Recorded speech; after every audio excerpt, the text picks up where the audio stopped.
Hello,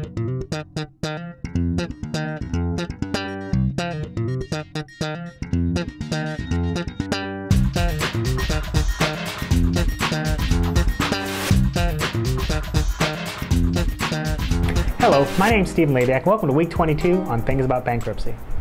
This week, we're going to talk about joint debtors. Now, most of the time you're talking joint debtors, you're talking about a married couple, husband and wife, they're filing together.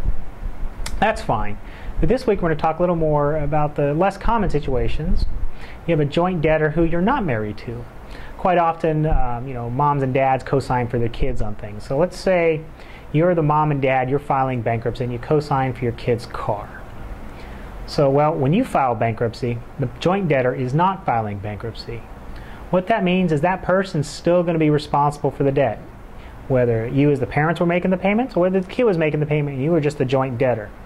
When you file the bankruptcy, it will allow you to be stripped off that debt and no longer be a joint debtor with that person, but they will still be responsible for it. A question I'm commonly asked is, will me filing bankruptcy affect the joint debtor's credit? The answer is no. As long as that joint debtor continues to make the payments, it will not affect their credit.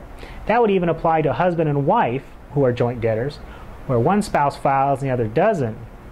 The same thing would apply. It would strip them off that debt if they filed bankruptcy, and the spouse who didn't file bankruptcy would still need to make the payments, but they would still be responsible for the debt. When you have a joint debtor, you may also hold the asset together. Now, when it comes to holding assets with somebody, it can oftentimes come down to one little word, whether it's the word and or, which determines your ownership stake in that asset. If it's or, that generally means you have 100% interest in that asset and you can sell it however you want without regards to the other person. So if it says on the title of your car, for example, John or Betty, that means you own it 100% outright and you can do what you wish. If it says and, however, that means it needs both of yours permissions, and generally they'll treat that as a 50-50 ownership. That can be a huge distinction if you're starting to push your asset limits. So, once again, when it comes to joint debtors, it doesn't affect their credit, it only affects yours. And watch the wording on how title is held.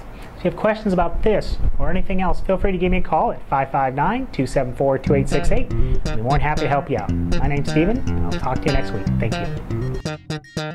you.